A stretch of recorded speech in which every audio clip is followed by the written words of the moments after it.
Hi everyone, it's Wayne. Welcome back.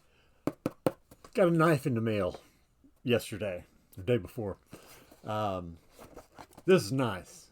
Company sent it to me to check it out and tell you what I thought. So, first of all, it's very impressive. I got to tell you that. Got a nice box. Okay, that doesn't do anything for the knife, but it's a nice box.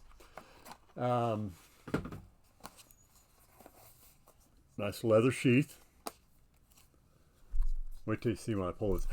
Excuse me. Now this is a heavy knife. It's a chef's knife kind of thing. So, little protective things on it there. Huh? What do you think of that puppy? It's feather knife they call it, but it's heavy. Nice nice wood grain. Looks like it might be a mahogany or something. I'm not sure, but it'll. Here, let's do this. It'll get your roll on for doing your chopping.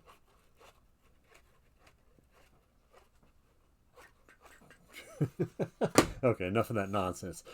Got a magnificent edge on it. Comes really nice and sharp. So we like that. We'll keep it that way. And beautiful piece. I'm proud to have it. And I know you'll like it too. Thanks. Bye now.